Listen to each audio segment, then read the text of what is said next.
Hello, everyone, and welcome to our talk with Michael. I am so very excited about this. I'm Lauren. If you don't know me, I'm a registered dietitian, holistic nutritionist, and I'm the head of nutrition at Sound. A little background on Michael. Michael is a professor of pediatrics at the Children's Hospital of Los Angeles. His research has been continuously funded by the National Institutes of Health and other foundations over the course of 30 years, and he has published over 350 professional peer-reviewed articles and reviews. He is the author of what we were just talking about, Sugarproof, which is the hidden dangers of sugar that are putting your child's health at risk and what you can do. So today we're going to be talking a lot about nutrition in our kids' diets and what we can do to solve for reducing that. So thank you, Michael. Welcome. My pleasure, Lauren. Thank you so much for all that you're doing. So happy to be here, and hopefully we can have a good discussion and answer a lot of questions. Awesome. Yeah, we'll go through a few questions that I had, and then we'll turn it over to the audience. So first off, I wanted to start out by asking, I know a lot of the focus around sugar and the health of our kids or adults is around obesity. What are some other ways that sugar impacts the health of our kids? Yeah, that's such a good starting point, because many people that we talk to assume that weight gain and obesity is the main issue to look out for, which is a very visual thing to see, and it's clear to many people if it becomes a problem. But many of the problems associated with sugar are things you can't see that obviously. There's some other things you can see, like tooth decay is a major one, and that's got to do with sugar. But other aspects, maybe more subtle, like brain development, learning behavior, effects on the major organs of the body, like the liver, long-term risk for diabetes. These chronic diseases typically of adulthood, and we're not saying that kids are suffering from heart disease or diabetes, although the numbers are increasing. The problem is that the onset is becoming earlier and earlier, and these chronic diseases start early in life, and the patterns emerge. It's kind of like putting the frog in this slow boiling water. Eventually, over time, the frog will be damaged, but you might not notice it because it's just slowly developing. Yeah, I mean, you mentioned brain development. I know we talk a lot in the Cut Sugar campaign, the Weight of Sugar report, about the mental health or mood implications for excess sugar. Is there research that you've studied that talks about how excess sugar can impact mood in children or risk for tantrums, things like that?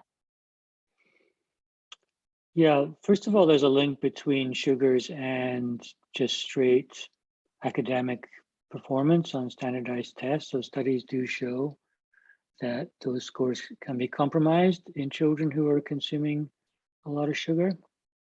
And the scientific evidence linking sugar directly to mood and tantrums is not that strong. In fact, there's some research that makes a case that it's not related, but in the book, we kind of break that down and talk about the research. And the problem is, there's not great studies. Most of the studies have compared sugar to an alternative sweetener like sucralose. And so the problem is those studies are controlling for calories, but not for sweetness. And I think most parents would know, you're a parent, you probably know yourself, that there is a direct correlation between what you feed your children and how they are responding, how their behavior, their mood, their disposition changes accordingly.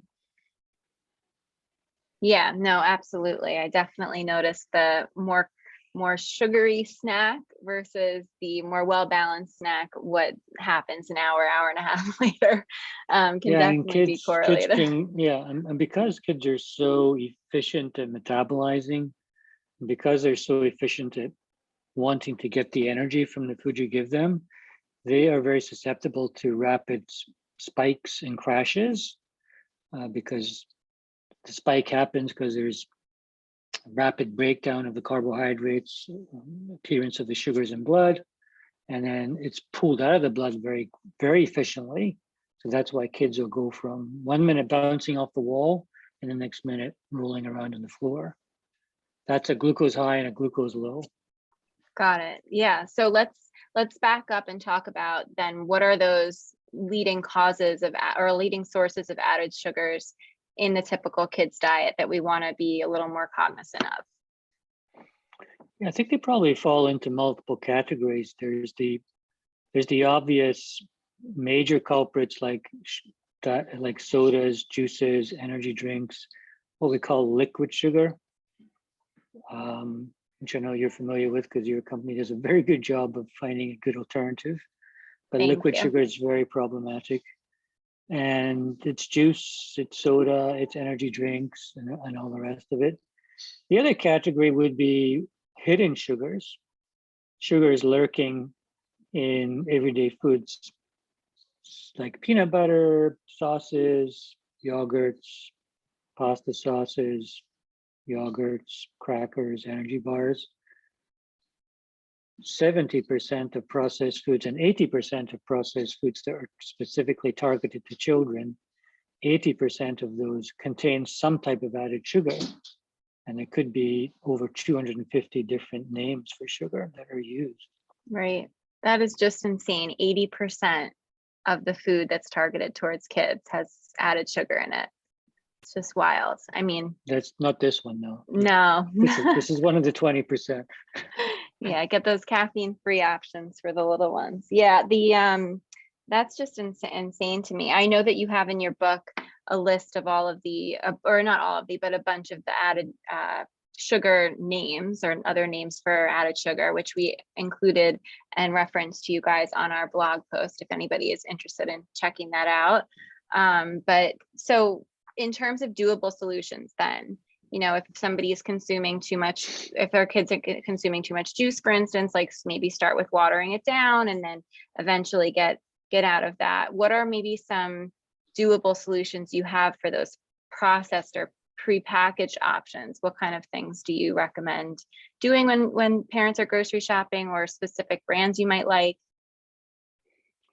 Yeah, I think it begins by just kind of taking a look in the pantry at your usual go-tos, peanut butter, ketchup, things I mentioned, and take a look. The food label should indicate whether it has added sugar. That's a new thing. We didn't used to have that, so that's good. So it should separate the added sugar from the natural sugar. So like yogurt, for example, will have some sugar from the dairy, and then many yogurts will have an added sugar. So take a look, and you know, next time you're at the grocery store, look for a peanut butter without added sugars. Look for a ketchup without added sugars. Whatever those common food items are that are in your fridge or your pantry, and gradually just try to replace them.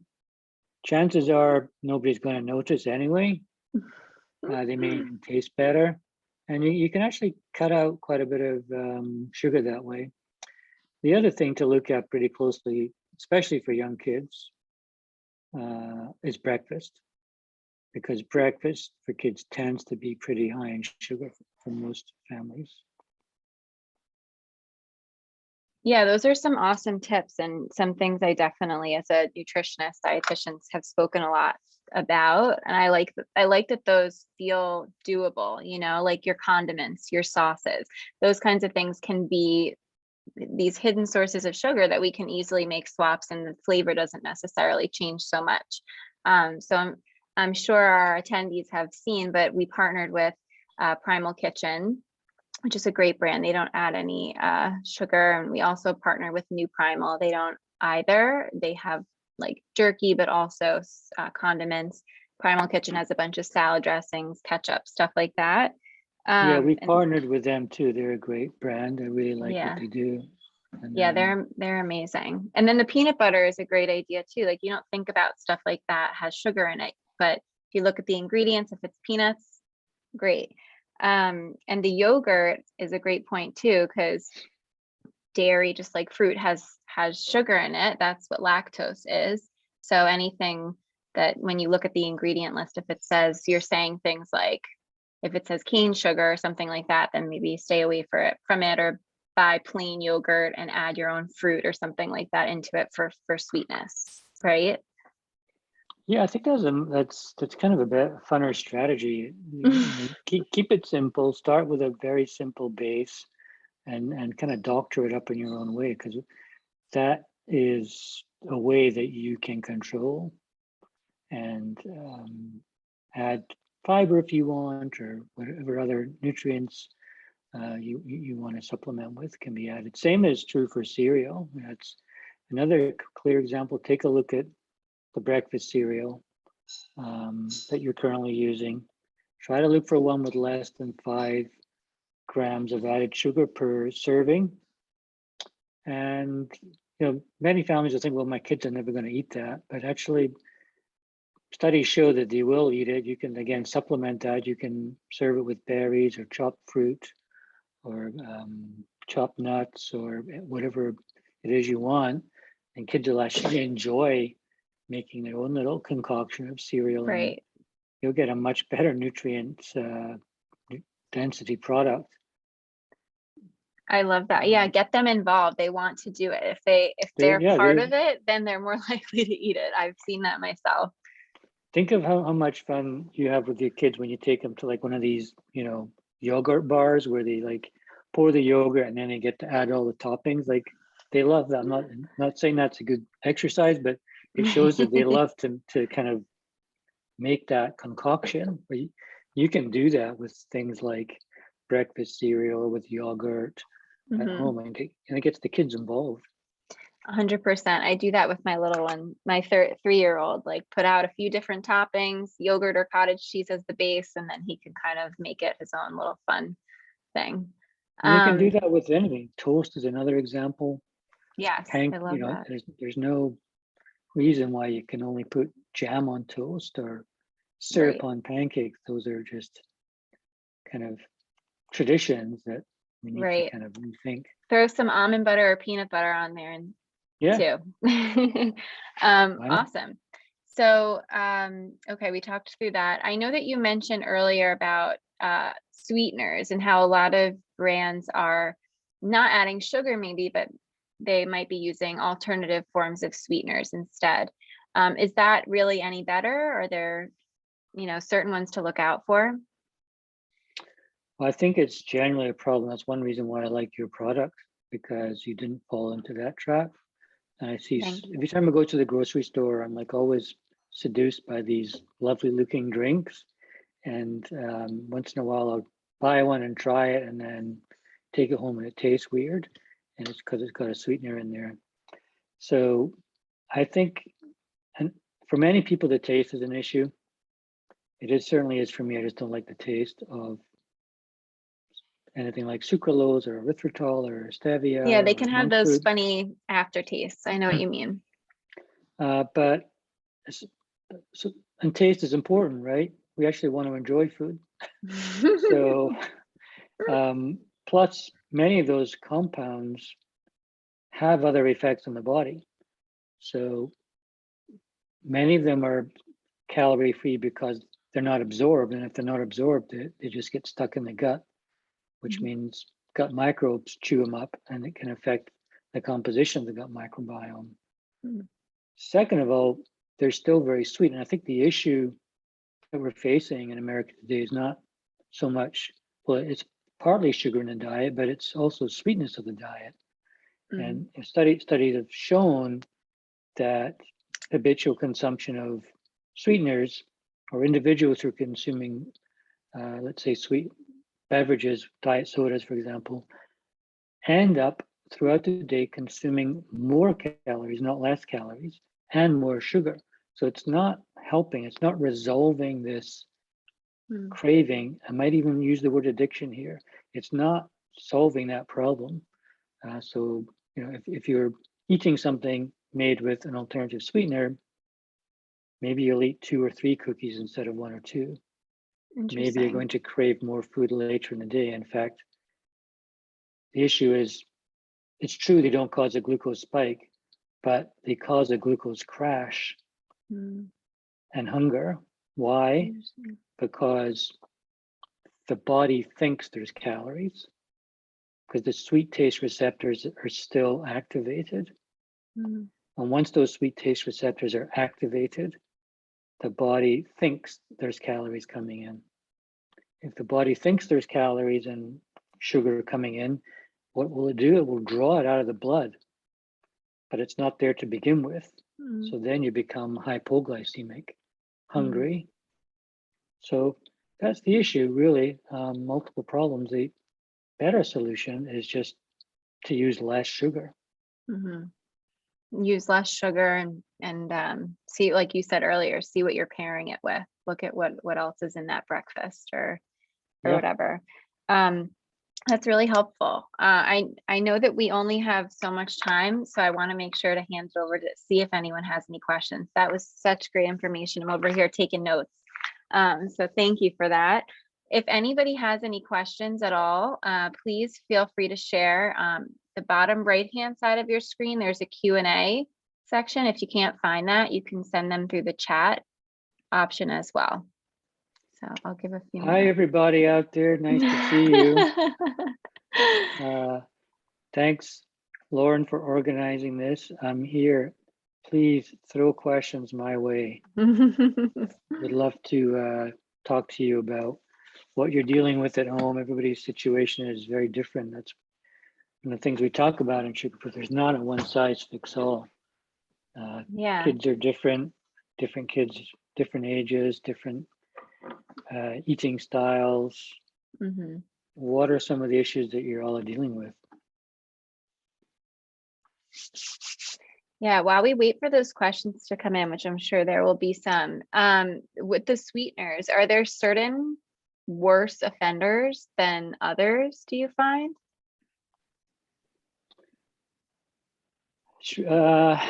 I think it's really hard to know because studies doing head-to-head comparisons are hard to do, especially nowadays because they tend to be used in combination. Mm. So hard to say. Many people would say, "Oh, well, stevia and monk fruit are naturally occurring, so maybe they're not so bad." And that could be true. We just don't know for Okay. sure. We don't have great studies on that. It's true that they're naturally occurring, but they're still purified products that are highly processed that activate the sweet taste receptors that aren't absorbed by the gut. So there's still, compounds that affect the body in some Got it. way. Just maybe not by spiking the blood sugar, but the body Yeah. is being impacted in other ways. Okay. All right, we have some questions. So what drove Yay, you hooray. what drove you to dive deep into sugar consumption for kids? You are clearly very passionate about it. Was there something Oh, that's sparked that? yeah, thanks. No, I think this has been a journey. I've been doing the research for 35 years, and it's always been on children, and just because I've just always been interested in childhood development and nutrition during that period because it's so interesting because kids are growing and developing, so and their needs are changing a lot. So I was always fascinated by how kids develop and the role of nutrition in that. And the focus on sugar really just came from the research. I mean, I've just followed the path of the data that we found over the years. First, we weren't even really looking at diet. We started to look at diet in general and how it affects not just obesity, but risk for diabetes and fatty liver disease. And we just kept finding in study after study that it was sugar, even though we were looking at diet in general. Right. And so the story became a story that had to be told. And really, nobody's really reading the research papers. It's like, I'll publish a research paper and maybe 100 people will read it in 5 years. And I'm thinking, that's really not, we got to get this message out there to the public. Right. So I decided to spend a lot of my energy now, not just doing the research, but getting the research out there because it's just so useful and families need to know, and it's just changing so rapidly. So that's why we wrote the book. Yeah, it's awesome. And you guys check out Sugarproof's Instagram as well. You guys provide such great information there. Okay, we have a few more questions. So How do you handle the onslaught of sweets outside of the home, especially school, class parties, snacks handed out by caregivers? Any tactics for helping educate others who feed your children? Yeah, it's a great question. We have a lot of discussion of that in the book. We go through a lot of those types of scenarios that parents everywhere are dealing with and trying to give our best ideas and strategies. And, Sugarproof, just so you know where the name came from, it's a bit like, imagine you came home with your new baby and you baby proofed your house, right? You covered up the electrical outlets, you put up a gate, you wanted your baby to be safe. So Sugarproof is about helping kids navigate this overwhelming sugar in our environment. And so we've tried to develop strategies, and it's going to be different for different families and kids of different ages. But what's one example that you recently dealt with? And I'll see if I can dive into that. So schools are Well, this tough because, was there a specific example in there? I'm thinking there might be from another question that could help answer that question. So we do a good job controlling sugar at home using things like Primal Kitchen, clean nut butters. But I really deal with family not understanding why I don't want my daughter eating desserts and lots of bread and things like that while we're out to dinner. Without going into the science, what are some recommendations to navigate those situations? So an example again would be when you're going out to eat, or family maybe offering your kid dessert when you didn't want them to have it so many times a week or something like that. Yeah, I'm totally familiar with that situation. So, you can, bread is tough. Waiter comes down, pops down the bread, and before you know it, everybody's like jumping into the bread basket. So you could tell the waiter not to bring the bread. Obviously, it's much better if you can control the environment rather than telling people, oh, you can't do that, you can't do this. Just it's the same with soda in the house. If soda is not in the house, kids aren't obviously going to drink it because it's not there. So these kind of micro changes in environment. Like for dessert in our house, we'll serve dessert on a small plate, small portion on a small plate. That way people are getting dessert, but it looks kind of satisfying on the small plate, and it's just kind of more of a ritual thing as well. Restaurants are tough, especially with the kids menus, because kids menus unfortunately come with dessert, and that's a big problem. Can split it obviously between kids or between family members. You can split a special drink as well. It's another strategy that we use. I think it's tough. It really is tough because there's just people throwing sugar at kids all day long. I like that concept, like you said, of having it, but on a smaller plate, for instance, where it feels more satisfying. I know they've done studies about serving the same amount of food on a smaller plate versus a larger plate. And on the smaller plate, that group felt more satisfied. Yeah. So I think that's a great Yeah, idea. we introduced the issue. We started doing it in our house before I wrote the book, so it's one of our family rituals that made its way into the book. It's called Mini D, and Mini D being mini dessert. Dessert. So I like that. it's a good way to still have Yeah, dessert. and the controlling the environment with the restaurant too, like just have the bread's not there, then it won't be eaten. Speaking about bread, what is your recommendation with bread? Are there certain breads, sourdough versus whole grain, for instance, that are better than others? Do you feel like gluten-free bread is the way to go?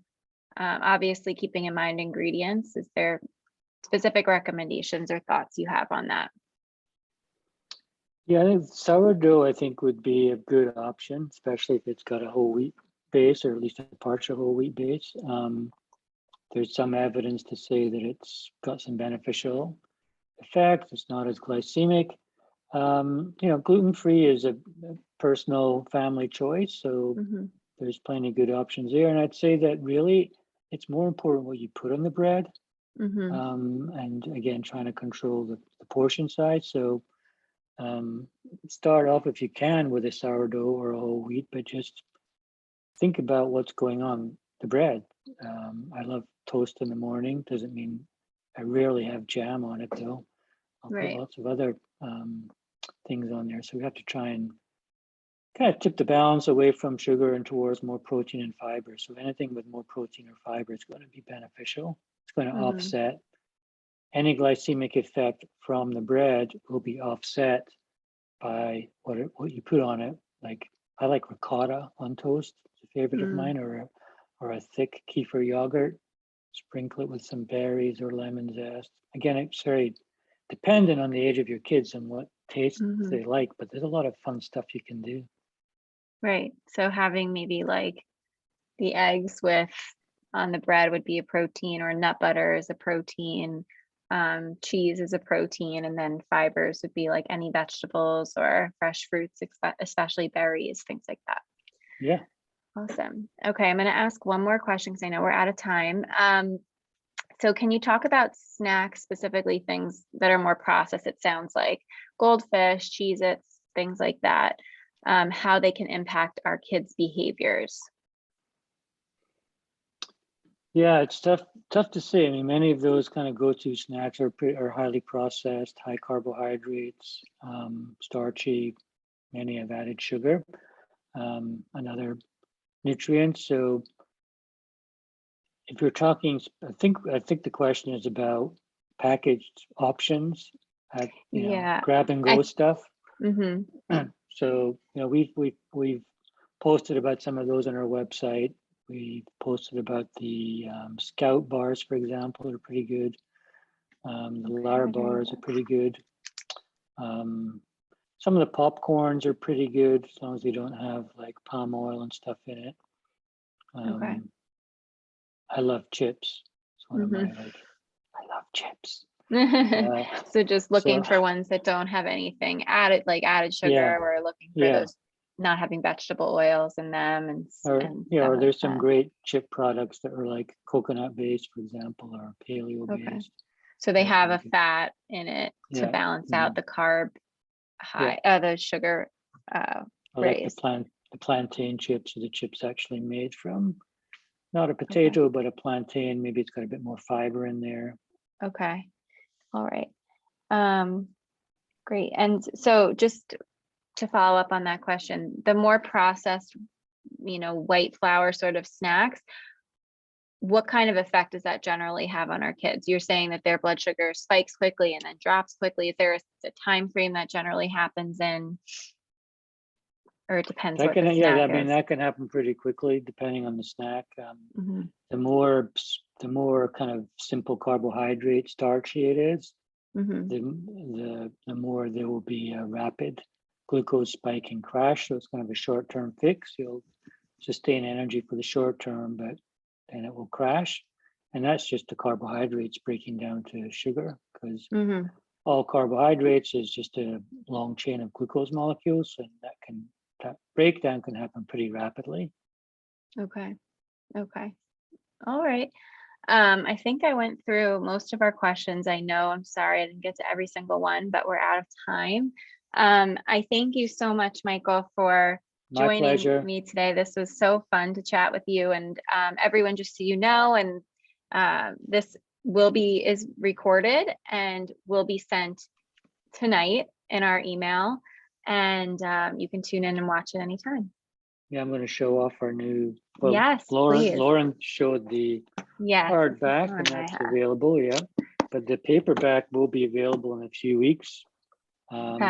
Same content, slightly different. Well, very different cover design, but the content is the same. Hopefully, it'll be a lower price point. Although the book is currently on sale, you can buy the hardback on sale on Amazon.